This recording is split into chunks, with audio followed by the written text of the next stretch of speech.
अब तो मेरे पिया की दया ना समावे इंड। प्राणनाथ प्यारे की जय। चर्चा प्रारंभ होत है, सुनो साथ चित दे। भजो राज श्यामा श्री प्राणनाथ, सखी जीवन हमारो ये। श्री महमति कहे ऐसाथ जी, भया चर्चा का बखत। अब तुम सुनियो चित्त दे, लाल आगे आए बैठे इन तखत। लाल आगे आए बैठे इन तखत।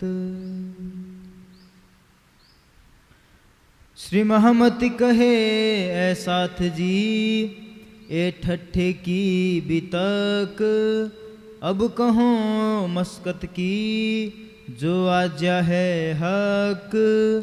जो आज्ञा है हक।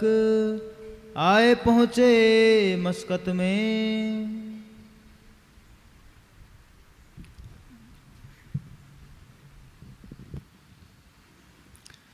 आप अक्षरातीत धामधनी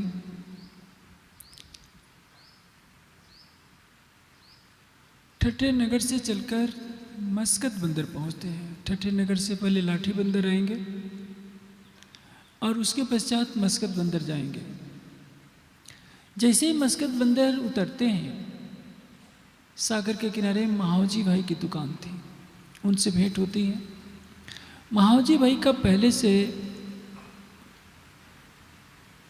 कुछ परिचय वंशानुगत समझ लीजिए, क्योंकि महावजी भाई भी सूर्यवंशी छत्री थे लोहाड़ा वंश के। और आज से 300 वर्ष पहले तो परिचय इसी नाम से लिया जाता था। कौन किस स्थान का रहने वाला है, किस कुल खानदान से है, लोग जाति कुल के नाम पर परिचय पूछा करते थे। आप बीतक सुन रहे हैं दीप बंदर से। दीप बंदर की आपने बीतक सुनी, ठट्ठे नगर की बीतक सुनी। आज मस्कत बंदर की बीतक है। आवासी बंदर में भी प्रवेश करेंगे। श्री जी जहाँ जहाँ जा रहे हैं आप देखेंगे, कोई आवश्यक नहीं कि वहाँ परिचित हो। आज तो किसी भी धर्म प्रचारक से पूछिए कि वहाँ कार्यक्रम करना है, तो धर्म प्रचारक घबराएगा, मेरी वहाँ सुनने वाला कौन होगा, कोई परिचित है कि नहीं, आयोजन कौन करेगा, मेरे ठहरने खाने पीने की व्यवस्था कौन करेगा। श्री जी के व्यक्तित्व के रूप में राज जी हमारे सामने एक उदाहरण दे रहे हैं। जब नदी का जल पर्वत से चल पड़ता है तो अपना रास्ता स्वयं बनाता है। उसमें बाधक पत्थरों को या तो बालू बन जाना पड़ता है घिस करके, या नदी का जल उसमें से अपना रास्ता निकाल लेता है और नदी का प्रवाह चल पड़ता है। उसी तरह से यदि आप सत्य की ज्योति को लेकर चलेंगे तो उस ज्योति को बुझाने वाले कई लोग खड़े हो जाएंगे। लेकिन यदि आपकी आस्था अक्षरातीत पर है, आपका समर्पण उन पर है, तो संसार में ऐसा कोई भी व्यक्ति नहीं है, कोई भी सत्ता नहीं है जो सत्य की ज्योति को बुझा सके, क्योंकि उस पर सर्वशक्तिमान का वरद हस्त होता है। चारों तरफ तूफान के झंझावात हो, समुद्र में नाव डगमगा रही हो, लेकिन जिसके पास धैर्य होता है उसको मालूम होता है कि जिसकी कृपा के सहारे मैंने नौका में अपना कदम रखा है वो मेरी नौका को भी पार लगाएगा। इसलिए आप देखेंगे कि मस्कत बंदर में भी बाधाएं खड़ी होती हैं। आवासी बंदर में खड़ी होगी, सूरत में खड़ी होगी, मेड़ते में खड़ी होगी, दिल्ली में खड़ी होगी, उदयपुर में, मंदसौर में, रामनगर में, पन्ना में। जहाँ भी ज्ञान का प्रचार किया जाएगा, ज्ञान के अवरोध खड़े अवश्य होंगे। लेकिन महान कौन होता है? जो कठिनाइयों से कभी घबराए नहीं, जो कठिनाइयों के डर से कार्य प्रारंभ नहीं करते, वो समान स्तर के व्यक्ति होते हैं। जो कठिनाइयों से मुकाबला करने के लिए कार्य तो प्रारंभ करते हैं लेकिन बीच में रुक जाते हैं, वो मध्यम स्तर के प्राणी होते हैं। और जो कठिनाइयों से जूझते हुए अपने लक्ष्य तक पहुंचते हैं, वो सर्वोपरि होते हैं, वो महान होते हैं। जो भी परमधाम के ब्रह्ममुनि होंगे, जिनके हाथों में राज्य ने वाणी के ज्ञान की मसाल पकड़ाई होगी, उन्होंने अपने हर जीवन के हर क्षेत्र में संघर्ष किया होगा, लेकिन कभी तो उन्होंने हार मानना सीखा ही नहीं होगा। श्री जी से कोई परिचय नहीं महावजी भाई का, लेकिन व्यवहार तो बनाना ही पड़ता है। मैं एक उदाहरण दे रहा हूँ। स्वामी रामतीर्थ अमेरिका के लिए जा रहे थे। टिकट की तो किसी ने व्यवस्था करा दी थी, लेकिन उनके पास कहीं का परिचय नहीं था किसी से भी। एक अंग्रेज पूछने लगा जहाज में, क्या आपका कोई वहाँ मित्र है? कहते हैं कि हाँ है। पूछा कि कौन है? उसके कंधे पर हाथ रखकर कहते हैं कि क्या तुम मेरे मित्र नहीं हो? वो इतना घनिष्ठ बन गया कि वहाँ जाकर उसने सारी व्यवस्था की। और एक दिन ऐसा आया कि पूरा अमेरिका स्वामी राम तीर्थ के प्रवचन पर पागल हो गया। विवेकानंद के साथ भी यही घटना घटित होती है। विवेकानंद अमेरिका में जाते हैं, कोई ठहरने के लिए जगह नहीं। एक होटल में गए तो होटल के पहरेदार ने उन्हें ब्लैक इंडियन कह करके भगा दिया। बहुत मुश्किल से रात गुजारी। भारत की जलवायु की तरह तो वहाँ की जलवायु होती नहीं कि पेड़ के नीचे भी गुजारा कर लेंगे, वहाँ तो बर्फ़ पड़ती है। 5 मिनट के लिए बोलने के लिए स्वीकृति मिलती है बहुत मुश्किल से, कोई उनका सहयोगी नहीं। लेकिन 5 मिनट में एक वाक्य जब बोला, my dear American sisters and brothers, तो पूरा 10,000 श्रोताओं से भरा हुआ कक्ष खड़ा हो गया और तालियां बजने लगी कि रुकने का नाम नहीं लेती थी। जिस विवेकानंद को अमेरिका की धरती पर कहीं रात को ठहरने के लिए जगह नहीं मिल रही थी, उस विवेकानंद के प्रवचन से पूरा अमेरिका हिल उठा। जगह जगह से निमंत्रण आ रहे हैं, लोग उनके दर्शन के लिए तरस रहे हैं।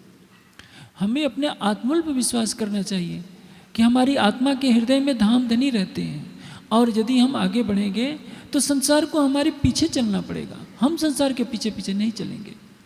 वाणी कहती है, सो तो दिया मैं तुमको, सो खुले ना तुम बिन, जो मेरी सुध दो और को चले तुम्हारा हुक्म। लेकिन हम राज्य की पहचान ही किसी को न दें तो संसार हमारा कहना क्यों मानेगा? यही भूल हमारे साथ हो रही है। श्री प्राणनाथ जी जहाँ भी जाएंगे बाधाएं खड़ी होती हैं, लेकिन उन बाधाओं से ही तो हमें पार होना है। जो बाधाओं में अपना मार्ग ढूंढ लेते हैं वो महान बन जाते हैं, संसार के लिए पूज्य बन जाते हैं और पथ प्रदर्शक बन जाते हैं। उस तन से राज्य दर्शा रहे हैं कि छठे दिन की लीला में हमें स्वयं अपना रास्ता तलाशना होगा। हम सोचें कि सारा समाज हमारा हमें मार्ग बना करके दे और हम चल लें, धर्म प्रचारक बन जाए, तो नहीं होगा। बनी बनाई खीर तो कोई भी खा सकता है, लेकिन बहादुरी वो कहलाएगी जब हम खुद खीर बनाने में सक्षम हो, खुद खाएं, दूसरों को खिलाएं। हम रास्ता स्वयं बनाएं तो देखेंगे उसका रस कुछ और ही होगा। महावजी भाई परिचय पूछते हैं, श्री जी सब कुछ बता देते हैं। और वहाँ के संबंध से जब कोई भी विदेश में देखता है कि हमारे देश हिंदुस्तान से कोई आया है, केवल इतना पता चलना चाहिए कि हमारे देश का आया है, तो किसी भी वर्ग का हो, किसी भी प्रांत का हो, विदेश में सब एक हो जाते हैं और स्वाभाविक है, होना ही चाहिए। महावजी भाई अपने घर ले जाते हैं श्री जी को, आदर सहित भोजन कराते हैं, सब कुछ देखभाल होती है और श्री जी वहाँ चर्चा प्रारंभ कर देते हैं। ठट्ठे नगर की बीतक सुनाते हैं कि ठट्ठे नगर में कैसे कैसे सेठ लक्ष्मण दास की जागनी हुई, चिंतामणि जी की जागनी हुई, सारा प्रसंग बताते हैं। और उनका जो बेटा होता है कांजी, वो दुकान संभालने लगता है, क्योंकि महावजी भाई की दुकान जो है समुद्र के किनारे ही थी, मस्कत बंदर में।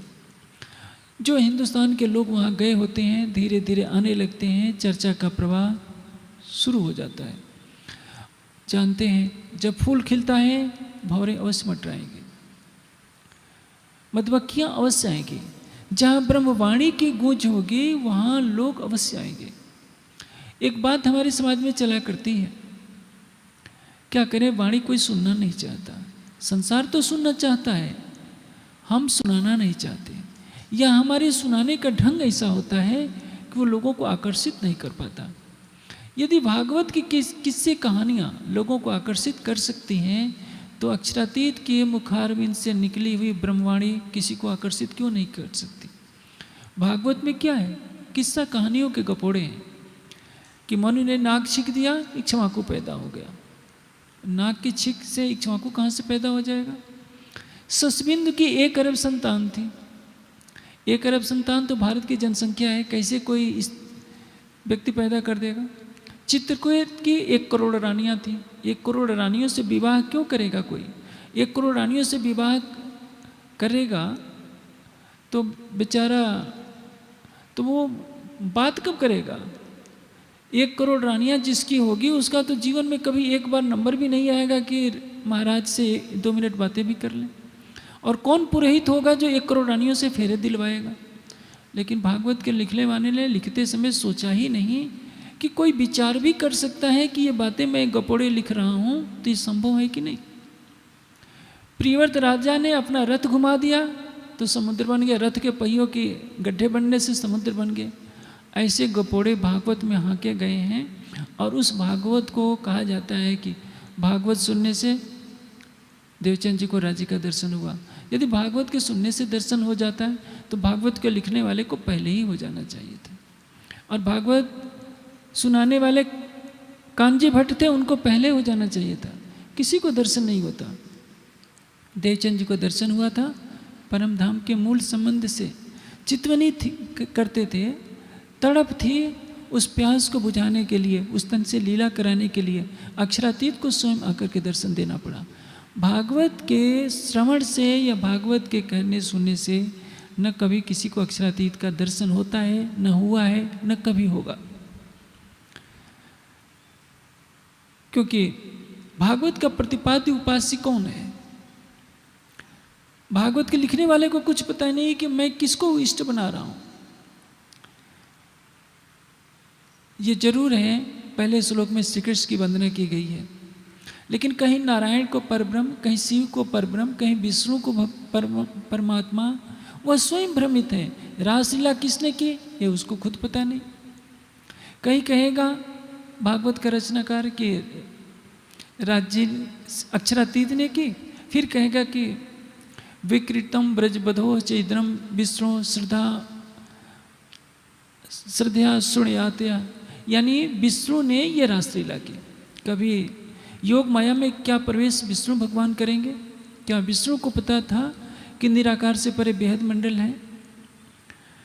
कहने का ऐसे क्या है, व्यास जी का नाम लिया जाता है, वाणी में भी ऐसे प्रसंग आते हैं, लेकिन सच तो यह है कि 18 पुराण व्यास की उपाधिधारी अलग अलग विद्वानों ने लिखे हैं, जिसके कारण सभी के कथनों में विरोधाभास है।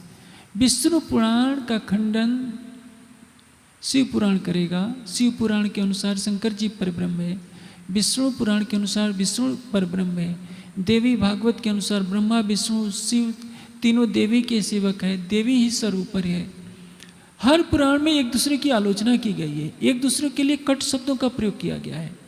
यदि एक ही कृष्ण द्वैपायन वेदव्यास ने 18 पुराण लिखे होते तो एक दूसरे के कथनों में विरोधाभास नहीं होता।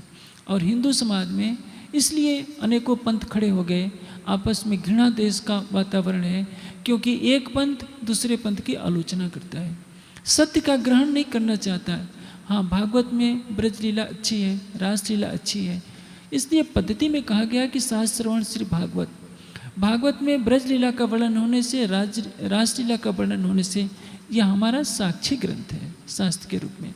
लेकिन इसका अर्थ यह नहीं कि ब्रह्मवाणी को हम पीछे कर दें और भागवत की किस्सा कहानियाँ शुरू कर दें। जहाँ ब्रह्मवाणी की चर्चा होगी परम धाम की आत्माएं खींच खींच कर आएंगे, लेकिन जो संसार के प्राणी हैं वो उसका विरोध भी शुरू कर देते हैं। महावजी भाई चर्चा सुनने लगते हैं। धीरे धीरे चर्चा का प्रभाव पड़ता है, चर्चा उनको अत्यधिक मीठी लगती है। ब्रह्मवाणी की मिठास क्या है, इसको यदि आप जानना चाहते हैं तो आप सटरुति पढ़ करके देखिए। एक आत्मा की पुकार है, 6 ऋतुओं में अपने प्राणेश्वर को वो ब्रह्मात्मा कैसे पुकारती है इंद्रावती जी के रूप में, और हमें कैसे पुकारना है यह उसमें शिक्षा दी गई है। सागर श्रृंगार का ज्ञान ग्रहण करने के पश्चात हमने क्या उपलब्धि की, इसका मूल्यांकन यदि करना हो तो सिंधी ग्रंथ का अवलोकन कीजिए। सागर और श्रृंगार में कौन बोल रहा है? संसार में ऐसा कोई ऋषि मुनि है, कोई विद्वान है जिसने अक्षरातीत के नख से सिख तक एक एक अंग का वर्णन किया हो, जिसने बताया हो राज्य के होठ कैसे हैं, राज्य का माथा कैसा है, अंगुलियां कैसी हैं, नाखून कैसी हैं, हृदय कमल कैसी हैं, चरण कमल कैसी हैं, जिनके एक एक नख में करोड़ों अरबों सूर्यों का प्रकाश छिपा हो, खरबों चंद्रमा की शीतलता छिपी हो, जिस परम धाम के एक एक कण में अनंत सूर्यों का प्रकाश छिपा हो, उस परम धाम की शोभा, उस युगल स्वरूप की लीला शोभा श्रृंगार का वर्णन कोई भी मानवीय बुद्धि से नहीं कर सकता। पुराण संहिता में भगवान शिव कहते हैं कि हे व्यास जी, मैं एक कल्प तो क्या करोड़ों कल्पों में भी परम धाम के एक पत्ते का भी वर्णन नहीं कर सकता हूँ। जब योगेश्वर शिव कह रहे हैं कि मैं करोड़ों कल्पों में एक पत्ते का भी वर्णन नहीं कर सकता, तो आज की मानवीय बुद्धि से भला मनुष्य परम धाम का वर्णन क्या कर सकेगा? परम धाम की ब्रह्मवाणी का रस तो वही जान सकता है जिसने ब्रह्मवाणी में गोता लगाया हो, जिसमें अक्षरातीत स्वयं महामती जी के धाम हृदय से कहलवा रहे हैं कि वर्णन करो रे रुचि हके तुम सिर दिया भार, अर्ज किया अपने दिल को माहे बैठाओ कर श्रृंगार। ये किसकी वाणी है? किसी मनुष्य की नहीं, किसी मानवीय बुद्धि से कही हुई रचना नहीं है। जब आप ब्रह्मवाणी को सुनाएंगे तो सारा संसार पागल होकर के आपके पीछे आएगा कि आप हमें बताइए कौन है परमात्मा, कहाँ है परमात्मा, कैसा है परमात्मा, और उस परमात्मा को पाने का मार्ग क्या है। आप देखेंगे संसार में हजारों मत पंथ हैं, शांति के लिए दुनिया भागी फिर रही है। अभी आपने दृश्य देखा, केवल कुछ पापों से मुक्ति के नाम पर छोटे छोटे बच्चे बूढ़े, मैं तो नहीं देख पाया, पहले कुछ देखा करता था, गंगा जल लाकर शिव जी के पिंड पर चढ़ाने के लिए व्याकुल हैं। वो क्या सोचते हैं, ऐसा कर लेंगे तो हमारे परिवार का कल्याण हो जाएगा। यदि उनको यह बताया जाए कि यदि तुम सच्चिदानंद परमात्मा का ज्ञान प्राप्त कर लोगे, हम कौन हैं, कहाँ से आए हैं, शरीर और संसार को छोड़ने के पश्चात हमें जाना कहाँ है, और कुछ नहीं करना है, कोई दीपक नहीं जलाना है, कोई भोग नहीं लगाना है, शुद्ध हृदय से शांति से बैठ जाओ, अपने मन को शांत करो, अपनी सुरता को परम धाम में ले चलो और साक्षात देखो। आप देखो औरों को दिखाओ, इससे अधिक सरल मार्ग क्या होगा। लेकिन दुर्भाग्य है, हमारे समाज ने भी वाणी को मंदिरों की चारदीवारी से बाहर नहीं निकलने दिया, चितवनी का रास्ता नहीं खोला, चितवनी के आधार पर कर्मकांड थोप दिया। सेवा पूजा के नाम पर चितवनी छिपा दी गई। यदि चितवनी हर जन जन के हृदय में बैठ जाए, हर व्यक्ति सात्विक आहार करने लगे, वाणी के प्रकाश में गोता लगाने लगे, तो इस दुनिया में यहीं बैठे बैठे परम धाम के दीदार का दरवाजा सबके लिए खुल सकता है। आओसी आओसी रे सब कोई कहते, आगमी करते पुकार, सोसत बानी सबों की करी, अब आए करो दीदार। किसका दर्शन करना है? उस प्राणेश्वर अक्षरातीत का, जो महामती जी के धाम हृदय में लीला कर रहा है। वह अक्षरातीत जो स्वलीला अद्वैत स्वरूप है, जिसके बारे में आज तक किसी ने नहीं सुना था। तभी तो वाणी कहती है, सुनियो दुनिया आखिरी भाग बड़े है तुम, जो कबो किन कानों ना सुनी सो करो दीदार कसम।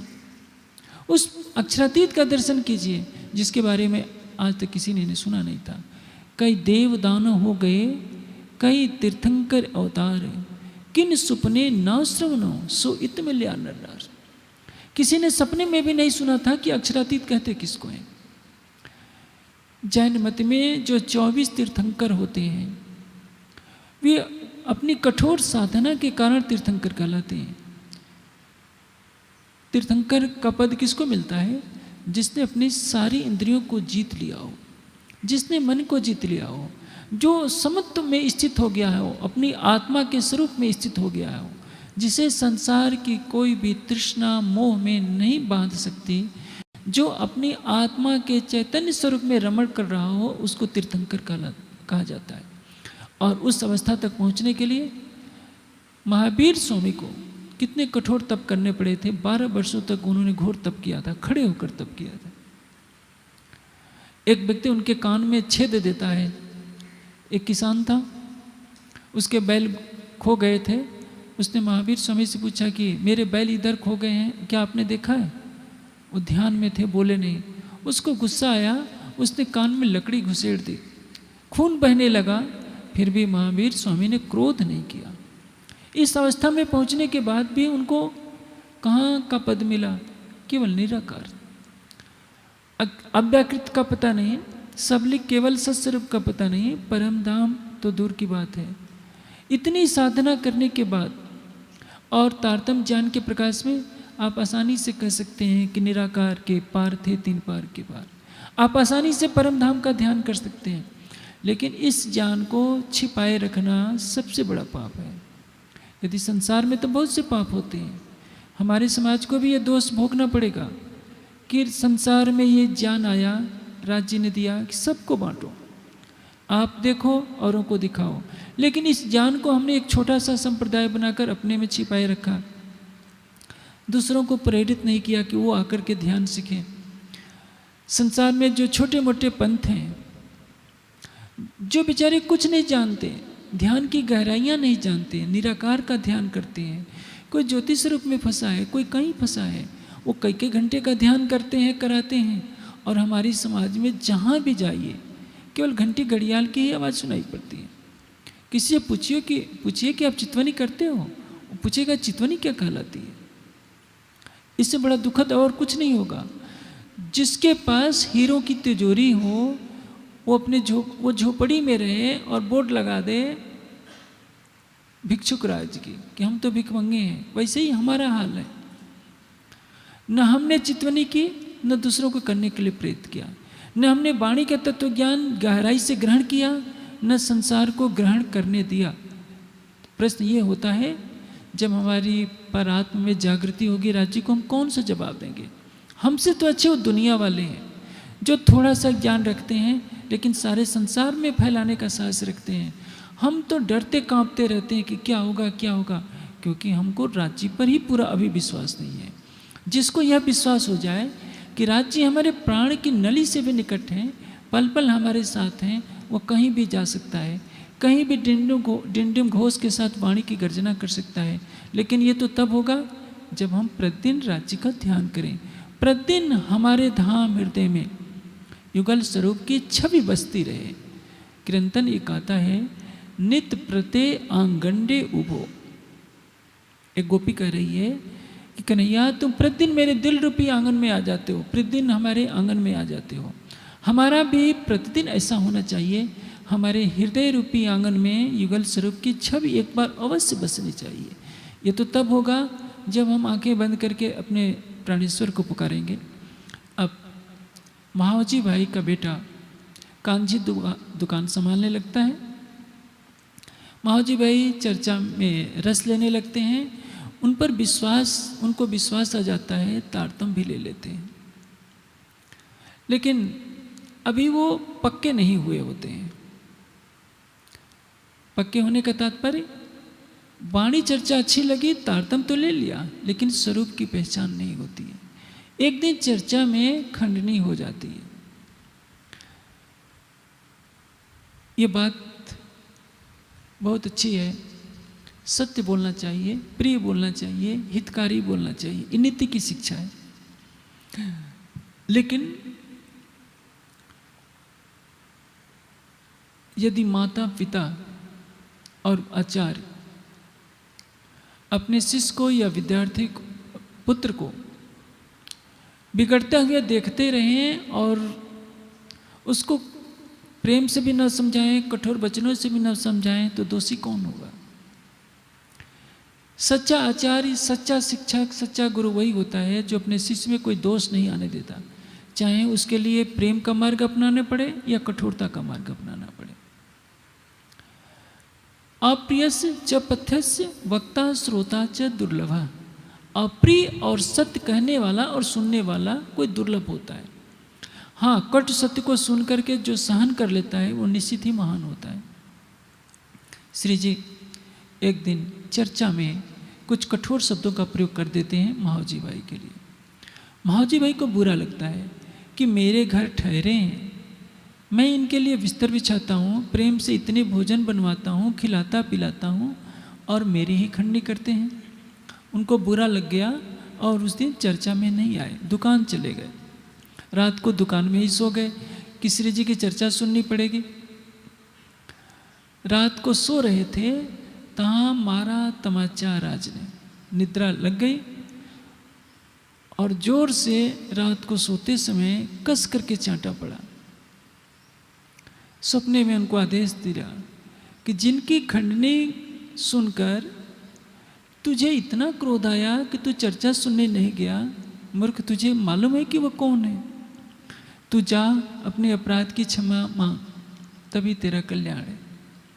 महावजी भाई आते हैं, श्री जी अभी शयन कर रहे होते हैं, दरवाज़ा खटखटाते हैं।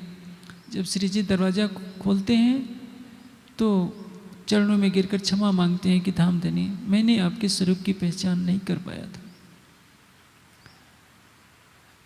जब आप गलत कार्य करने लगें और आपको उसी समय दंड मिल जाए तो समझ लीजिए कि राज जी की हमारे ऊपर कृपा बरस रही है। यदि आपको रोका नहीं गया, आप बुरे कार्य में भी सफल हो गए, तो ये मत समझिए कि राज जी की आप पर कृपा बरस रही है। आपको 1 करोड़ रुपया मिल जाता है तो आप सबसे ढिढोरा पीटते हैं। आपको पता है राज जी की कितनी कृपा है कि मेरे ऊपर 1 करोड़ रुपये की बरसात हो गई। ये कोई कृपा नहीं है। कृपा किस पर हुई? अभी आप सुनेंगे, सेठ लक्ष्मण दास पर हुई। एक ही रात में कंगाल कर दिया, करोड़ोंपति अरबोंपति से कंगाल कर दिया। सारे गोदाम का माल जल गया, सारे जहाज डूब गए और लालदास जी के पास इतना भी पैसा नहीं रहा कि जिनके उधारी थी उसको पूरा कर सके।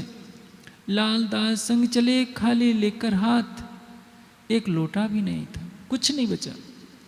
लेकिन सेठ लक्ष्मण दास से वो लालदास बन गए, सबके आराध्य बन गए। मेहर हुई किस पर? मिहिराज पर। नजरबंद कर दिया गया, झूठा आरोप लगाकर कि इन्होंने राजा का पैसा खाया है। लेकिन कारागार में गए थे मिहिराज, वापस आए तो कौन हो गए? श्रीराज हो गए। ये मेहर होती है। हमें कष्ट मिलता है तो उस कष्ट में राज्य का कहीं ना कहीं प्रेम छिपा होता है। छोटा बच्चा बिच्छू पकड़ना चाहता है, माँ मना करती है कि मत पकड़ो। फिर जबरदस्ती पकड़ने जाएगा तो क्या होगा? माँ उसको कस कर एक चांटा लगा देगी, क्योंकि चांटा नहीं लगाएगी तो उससे ज़्यादा दर्द यदि बिच्छू ने डंक मार दिया तो उससे होगा। माया ही वो बिच्छू है, हमको हर तरह से लुभाएगी। राज्य संकेत देंगे कि नहीं, इसमें फंसना नहीं। यदि हम बार बार फंसने का प्रयास करेंगे तो कष्ट तो मिलेगा। इसलिए वाणी में बार बार कहा है, दुख बिना न होवे जागनी, जो करे कोट उपाय। हम सुंदर साथ मेहर सागर का पाठ क्यों करते हैं? सांसारिक दुखों से मुक्ति के लिए। लेकिन महामती जी की भाषा कुछ और है।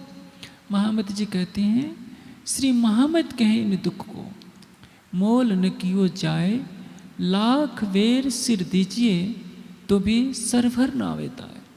यदि लाखों बार अपनी गर्दन काट करके वे दे दिया जाए तो जो दुख के बदले हमें विवेक मिलता है उसकी बराबरी नहीं हो सकती। लेकिन मुझे नहीं लगता कि मेहर सागर का पाठ कर, स्वरूप साहब का पाठ कर कोई सुंदर साथ राज्य से माया का दुख मांगता हो। सब यही मांगते होंगे कि हमें मिनिस्टर बना दीजिए, हमें करोड़पति बना दीजिए, या जो जो संसारिक इच्छाएं वही लेकर के मांगते होंगे। लेकिन उसको लेकर के आप क्या करेंगे? कितने समय तक संसार की धन संपदा ढोते रहेंगे? जो आपका आराध्य है, जो आपका प्राणेश्वर है, उसको अपने हृदय मंदिर में आने के लिए क्यों नहीं कहते? क्यों नहीं पुकार करते कि राज जी मुझे कुछ नहीं चाहिए, मेरे धाम हृदय में आ जाओ, मेरी आंखों के सामने आ जाओ। यह पुकार तो कोई बिरला ही करता होगा। हम भी दुनिया वालों की तरह ही तो हैं। दुनिया वाले देवी के मंदिर में जाते हैं, नारियल चढ़ा देते हैं, मन्नत मांगते हैं। हम भी गुम्बद जी जाते हैं, मन्नत मांगते हैं, नारियल चढ़ाते हैं, मिठाई का पैकेट चढ़ाते हैं। वहाँ ये नहीं कहते कि राज जी आप मेरे धाम हृदय में आइए।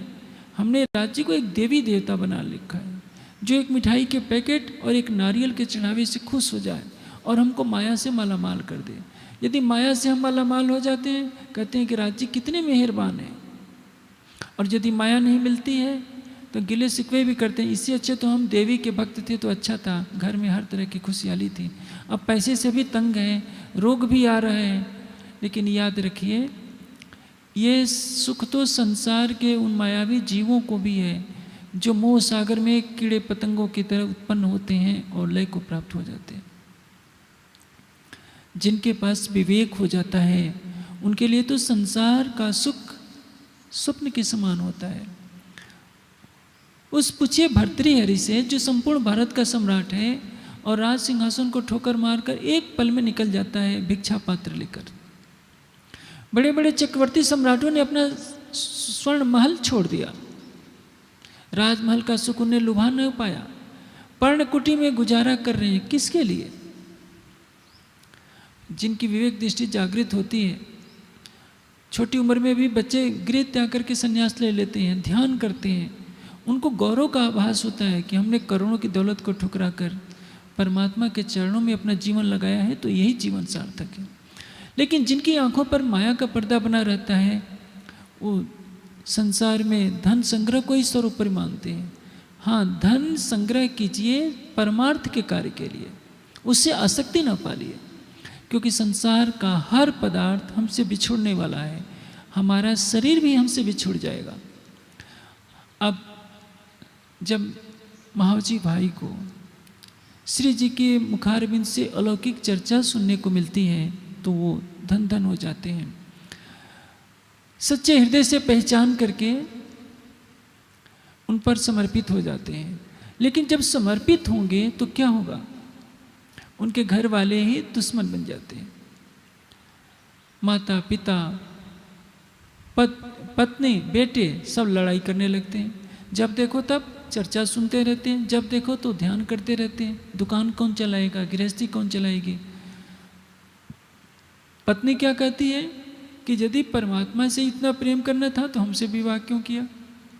माता पिता कहते हैं कि भाई थोड़ी देर चर्चा सुन ली, क्या दिन रात चर्चा ही सुनोगे? अब महावजी भाई परम धाम की आत्मा है, जिसको परम धाम का रस मिल जाएगा वो संसार की तरफ क्यों देखेगा?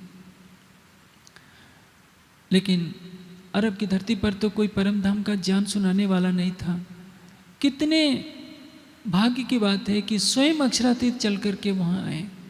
लेकिन जहाँ उजाला होगा कुछ समय के बाद अंधकार भी होता है, ये ध्यान रखिए।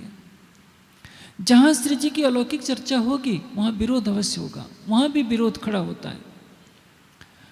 दज्जाल किसको कहते हैं?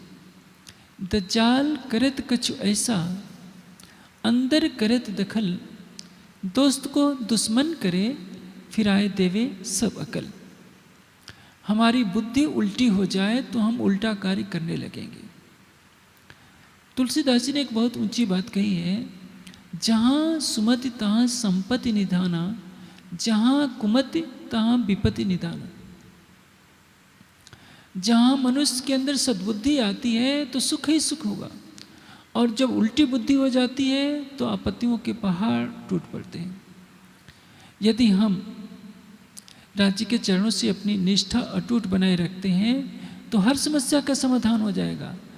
लेकिन ब्रह्मवाणी की वहाँ गूंज सुनकर काफ़ी जो कथावाचक लोग होते हैं, जिनको अपनी प्रतिष्ठा जाने का डर रहता है, वो विरोध में खड़े हो जाते हैं कि नए व्यक्ति आकर के कहाँ से परम धाम का ज्ञान सुनाने लगे।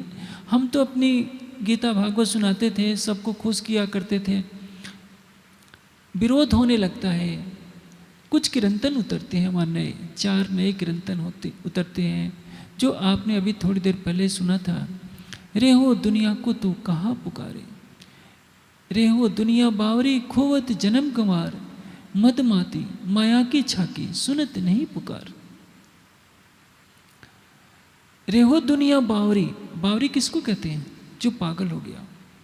संसार के प्राणी किसमें पागल है? विषय सुखों में। विषयों में किसी को आज तक तृप्ति नहीं मिली। शराबी मरते समय तक शराब पिएगा, फिर भी उसकी तृष्णा समाप्त नहीं हो सकती। तृष्णा न जीर्णा वयमेव जीर्णा, हम बूढ़े हो जाएंगे, तृष्णा हमारी कभी नहीं बूढ़ी होगी। जिनको मिर्च खाने का शौक है, मरते समय भी मिर्च खाने की तृष्णा नहीं जाएगी। मांसाहारी को मांस की तृष्णा समाप्त नहीं हो सकती। नशेड़ी को नशा नहीं छोड़ना चाहता। जब तक उसके अंदर विवेक जागृत नहीं होता कि यह हानिकारक है, तब तक किसी भी तरह से वो अपनी बुराई को छोड़ने के लिए राजी नहीं होता। अब श्री जी उन किरंतरों में संसार के लोगों को प्रबोधित करते हैं कि रे हो दुनिया को तू कहाँ पुकारे, ये सब कोई है से आना। संसार में कोई भी अपने को मूर्ख सोचना नहीं चाहता। आप किसी को जाकर अध्यात्म की बातें ज़्यादा सुनाइए तो आज के युग में वो क्या कहेगा? लगता है इनका दिमाग कुछ गड़बड़ हो गया है। आज चतुर चालाक कौन है? जो 420 यानी छल कपट करके धन कमा ले तो उसको बहुत समझदार माना जाता है। जो अध्यात्म की राह पर चलता है, लोग यही कहते हैं कि इस कम बुद्धि है, इसलिए ये परमात्मा की खोज में लग गए। श्री जी अपनी आत्मा को संबोधित करते हुए कह रहे हैं, रे भूल न महामत तू आपे आप संभार। महामती, तू अपने को तो देख, तुझे विरह का ताप लग रहा है, तुझे प्रीतम से मिलन का विरह है, और ये संसार के लोग तेरी बात नहीं सुनना चाहते, तेरे दुश्मन होकर के आ रहे हैं। महामती, तू चाहता है कि सारे संसार में परम धाम का ज्ञान फैल जाए, और ये लड़ने के लिए आ रहे हैं कि तुम परम धाम का ज्ञान क्यों फैला रहे हो। यही सबसे बड़ी समस्या है। जो अंधेरे से पैदा हुए हैं वे उजाले में क्यों जाना चाहेंगे?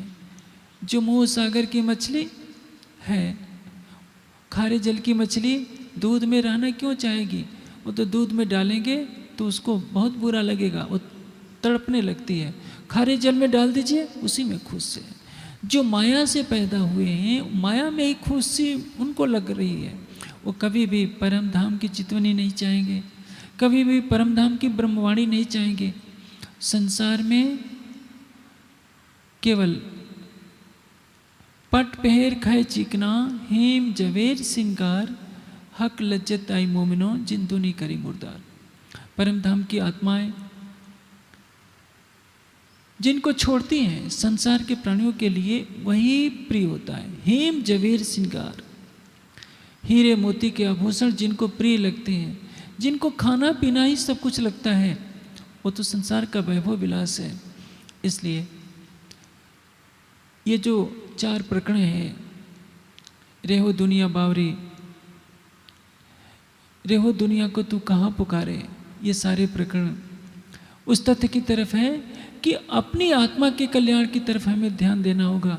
यदि संसार सुनता है तो ठीक है, ज़्यादा धैर्य खोने की भी आवश्यकता नहीं है, व्याकुल होने की भी आवश्यकता नहीं है। आप देखेंगे बादल बरसते जाते हैं, आगे बढ़ते जाते हैं, स्वाभाविक है। 24 घंटे भी चर्चा सुनाई जाए तो सभी लोग परम धाम का ज्ञान ग्रहण नहीं कर सकते, क्योंकि सृष्टि का नियम है।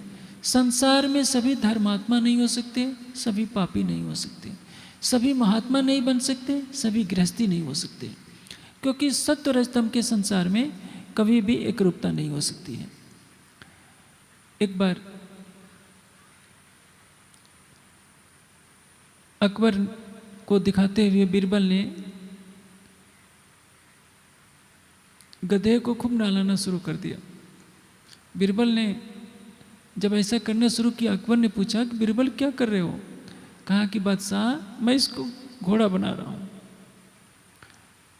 अकबर ने पूछा कि गधा घोड़ा हो सकता है? बीरबल कहते हैं कि हाँ, क्यों नहीं हो सकता, देखिए मैं तो बना ही रहा हूँ। कहने का से क्या है, बीरबल का प्रयास से वो गधा घोड़ा तो नहीं हो सकता, लेकिन हाँ आजकल गधे और घोड़े का मेल कराकर खच्चर तो बनाया ही जा सकता है। जो माया के जीव हैं श्यामा जी का दर्शन नहीं कर सकते,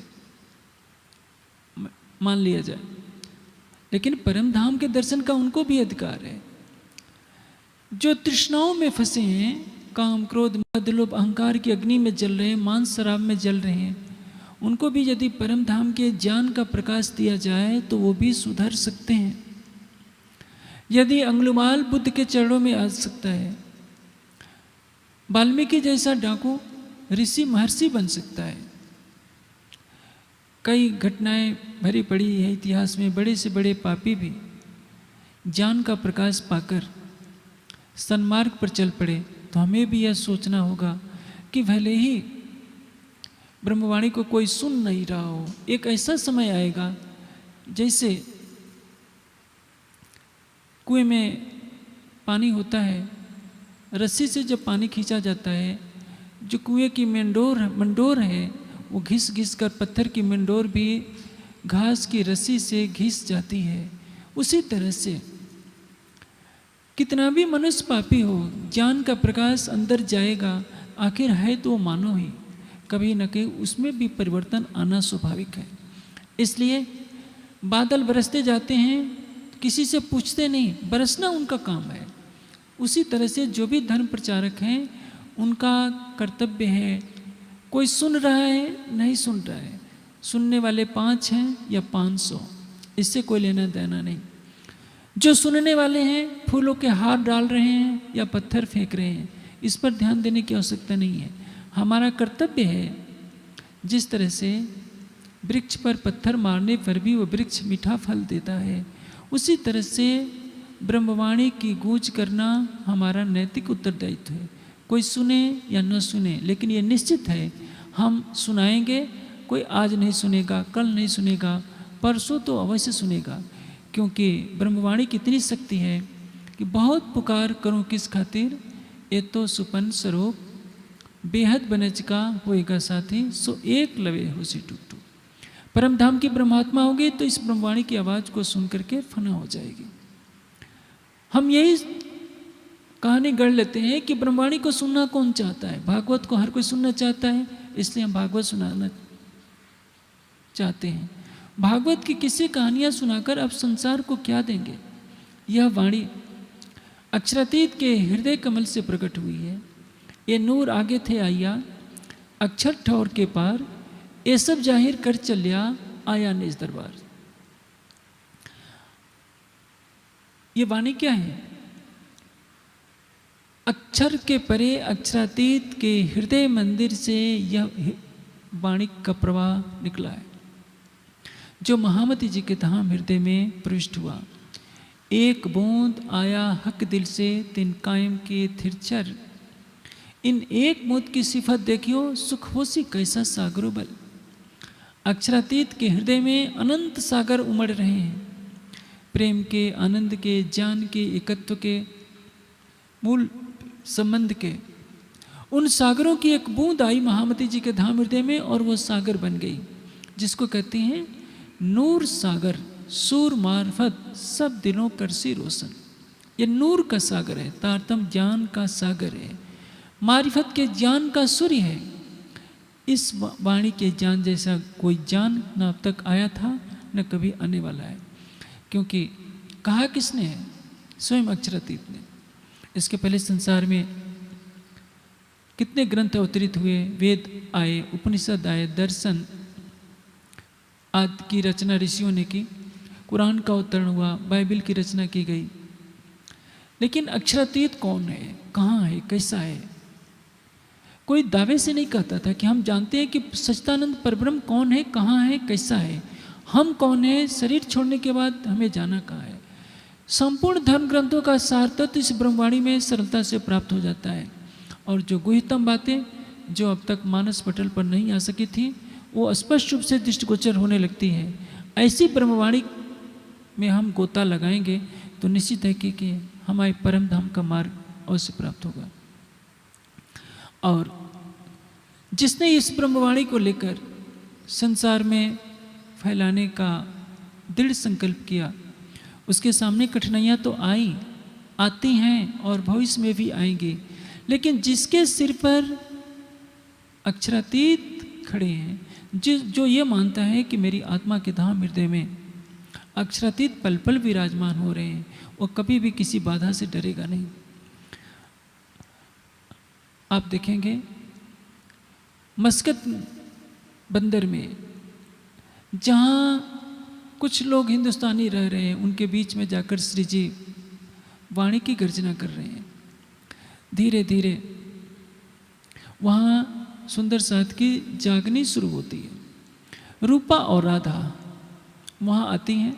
जब श्री जी जैसे ही पहले गए थे, महाजी भाई से मिले थे, रूपा और राधा ये दो महिलाएं हैं जो दीप बंदर में रहने वाली थी और उनको भी अरब लुटेरे पकड़ ले गए थे। विश्वनाथ भट्ट भी मिलते हैं, उनको भी पकड़ ले गए थे। उन्होंने भी आकर बताया कि श्री जी बाई जी का पता चल गया है और वो भी हैं, हमने उनका पता कर लिया है, सब छुड़ा लिए गए थे, केवल बाई जी राज ही और कुछ लोग बाकी रह गए थे। धीरे धीरे जागनी का प्रवाह वहाँ फैलता है, सुंदर साथ का समूह बढ़ने लगता है। जागने के प्रकाश में सबकी आत्मा जागृत होने लगती है, तो विरोध उन्हीं के घर पर खड़ा हो जाता है, महाजी भाई के घर। पत्नी विरोध में है, बेटा विरोध में है, माता पिता भी विरोध में है। हमारे और धनी के बीच में यदि कोई बाधक बनता है तो संसार का कोई भी रिश्ता है उसको क्या समझना चाहिए? यही माया का स्वरूप है। इसी को दज्जाल कहते हैं। हिंदी भाषा में इसको कलयुग कहते हैं और कतेब की भाषा में इसको दज्जाल कहते हैं। दज्जाल कोई अलग वस्तु नहीं है। हमारे हृदय में जो अज्ञानता का अंधकार है वही दज्जाल है। हमें सत्य नहीं दिख रहा है। हमें क्या लगता है कि यह मेरा पुत्र है, मेरे प्राणों से प्रिय है, ये मेरी पत्नी है, प्राणों से प्रिय है। पत्नी को लगता है कि पति ही परमेश्वर है। संगे संबंधी लगते हैं कि यही हमारे हैं। जो हमारा है अनादिकाल से है और अनंत काल तक रहेगा, वह किसी को अपना नहीं लगता। यही सबसे बड़ी भूल है। जो हमारा नहीं है वो सबको लगता है मेरी करत दुनी जात है, बोझ ब्रह्मांड सिर लेवे। ये मेरा धन, मेरी संपत्ति, मेरे बेटे, मेरे परिवार वाले, लेकिन सब एक एक करके बिछुड़ते जाएंगे। मौत आती जाएगी, एक एक को लेती जाएगी। जो अपने हैं वो तो साथ छोड़ते जाएंगे। जो हमारे दिल में अनंत काल से रम रहा है, जो परम धाम से हमारी आत्मा के धाम हृदय में बसा हुआ है, वो हमको नजर नहीं आता। यही तो राज्य हंसी कर रहे हैं कि मैं तुम्हारे दिल में रहता हूँ, तुम मेरी याद नहीं करते। जो तुम्हारे दिल में नहीं रहते उनके पीछे तुम पागल हो रहे हो। जैसे दुनिया के जीवों की हालत है, हमारी हालत भी वैसे ही हो गई है। क्योंकि ब्रह्मसृष्टि जीवों के ऊपर बैठकर खेल को देख रही है और उसको यह दिख रहा है कि जीव कैसे होते हैं। कभी एक गुरु गोविंद सिंह ने एक बहुत ऊंची बात कही थी कभी कि जननी जने तो भक्त जन या दाता या सूर, ना ही तो वो बाँच रहे हैं काहे को गवावे नूर। हर बच्चा कैसा हो, या तो वो वीर हो जो देश और धर्म के लिए अपने प्राण त्यागने को तैयार रहे, या योगी हो परमात्मा की भक्ति में लगे रहने वाला हो, या धनोपार्जन करके मानवता के कल्याण में धन दान करने वाला हो। अन्यथा वो इससे 3 गुण जिसमें न हो वो व्यक्ति पैदा ही नहीं हो इस धरती पर। तो माता का जन्म देना सार्थक है, अन्यथा वो बाँझ ही रहे तो ज़्यादा अच्छा। कहने का ऐसे क्या है, संसार में यदि हमने मानव तन धारण किया तो हमारा सर्वोपर लक्ष्य होना चाहिए हम स्वयं को जान जाएं, हम हैं कौन। क्या हम हड्डी मांस के पुतले भर हैं? हमारे शरीर की क्या उपयोगिता है? हड्डियों का ढांचा है, ढांचे के ऊपर चमड़े का ढक्कन है, मांस अंदर भरा हुआ है, मलमूत्र भरा हुआ है। जब जीव इस शरीर से निकल जाता है, जब तबीयत खराब होने लगती है, पलंग पर लेटे होते हैं तो घर वाले पलंग से भी उतार देते हैं, क्योंकि पलंग पर मर जाएंगे तो ये पलंग दान करना पड़ेगा। पलंग से नीचे उतार देंगे तो पलंग हमारा घर में ही रह जाएगा। ये तो घर वालों का हमसे इतना प्रेम है, जिनके लिए हम हाय तौबा मचाते हैं, वो ये चाहते हैं कि मरे तो ज़मीन पर मरे, ताकि हमारा एक पलंग का नुकसान ना हो। मर जाने के बाद जब तक जीवित रहते हैं घर को सजाया जाता है। जो हम कपड़े पहने रहते हैं, हमारे कपड़े भी उतार करके गरीबों को या किसी को दे दिया जाता है। उस कपड़े को घर में रहने नहीं देगा, जल्दी से घर से बाहर निकाला जाएगा, नहीं तो कहा जाएगा कि घर अशुद्ध हो गया। घर को साफ सुथरा किया जाएगा। किसके लिए? जिस जीव के रहने से शरीर पवित्र था, उस जीव को खुद ये मालूम नहीं कि मैं हूँ कौन। वो खुद को नहीं जानना चाहता। वो किसको जानता रहा था? अपने शरीर के संबंधियों को। सभी शरीर के संबंधी हैं, आत्मा का कोई संबंधी नहीं।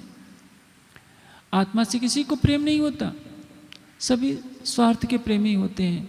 संसार के सारे रिश्ते इलसे उलझे हुए होते हैं। लेकिन मैं ये नहीं कहता कि रिश्तों को तोड़ दीजिए, रिश्तों को निभाइए, लेकिन आसक्ति में डूब कर नहीं, कर्तव्य की भावना से। पत्नी के प्रति कर्तव्य है उसका भरण पोषण करना, बच्चों के प्रति कर्तव्य है, माता पिता के प्रति कर्तव्य है, लेकिन पहला कर्तव्य है अपनी आत्मा के प्रीतम से प्रेम करना और अपनी आत्मा के स्वरूप को जानना। यदि हमने ऐसा कर लिया तो हमारा जीवन धन धन हो जाएगा। यदि हम ऐसा नहीं कर पाते तो हमारा जीवन निरर्थक हो जाएगा। शरीर छूटने से पहले यदि हमारी आत्मा को हमारा प्राणेश्वर अक्षरातीत नहीं मिला तो ये जीवन निरर्थक है। जो मासूक सेज न आया, मासूक कौन है? श्रीराज जी। जो मासूक सेज न आया, देखा सुनिया न कही बात। हमने अपनी आत्मा की आंखों से राज जी को प्रत्यक्ष देखा नहीं, उनसे बातें नहीं की और उनकी बातों को अपनी आत्मा के कानों से सुना नहीं। सुखंग नंडियो इन सेज को तय निर्फल गई जो रात। और इस संसार में बैठे बैठे राज्य से मिलन का सुख नहीं लिया तो इस संसार में आना ही हमारा व्यर्थ है। ये तो हमारे जीवन का उद्देश्य होना चाहिए था। लेकिन इस उद्देश्य की प्राप्ति के लिए कौन कदम बढ़ाता है? हमारे समाज को के अग्रगण्य लोगों को तो ये चाहिए था कि ब्रह्मवाणी का प्रकाश करते, सारे संसार को बताते कि संसार के लोगों, तुम विपස්සना करके थक गए हो, यदि वितराग योग करके थक गए हो, राजयोग करके थक गए हो, हठ योग करके थक गए हो, गिरजाघरों में गुरुद्वारों में जा कर के थक गए हो, तो अक्षरातीत की ब्रह्मवाणी में गोता लगाओ। हम तुमको परम धाम का मार्ग दिखाते हैं। तुम्हें कोई कर्मकांड करने की जरूरत नहीं, तुम्हें चारों धामों का दर्शन करने की जरूरत नहीं है, गंगा में स्नान करने की आवश्यकता नहीं है, गुफाओं में जाने की आवश्यकता नहीं है। सच्चे हृदय से ध्यान के द्वारा परम धाम में अपने सुरता ले चलो। यहीं बैठे बैठे तुम्हें बोध होगा तुम्हारी आत्मा का स्वरूप क्या है, तुम्हारे प्राणेश्वर अक्षरातीत का स्वरूप क्या है। धीरे धीरे जागने का प्रवाह बढ़ता है। परिवार में कितना भी विरोध होता है, महाजी भाई डिगते नहीं है। और ये सबसे बड़ी बात है। आप समुद्र के किनारे खड़े हो जाएंगे, लहरें आएंगी, यदि आप घबराएं तो लहरें आपको बहा ले जाएंगी। आप दृढ़ता से वहीं खड़े रहिए, लहरें आएंगी, शांति से चली जाएंगी। इसलिए यदि आपको कभी परेशानी होती है तो धैर्य बनाए रखिए।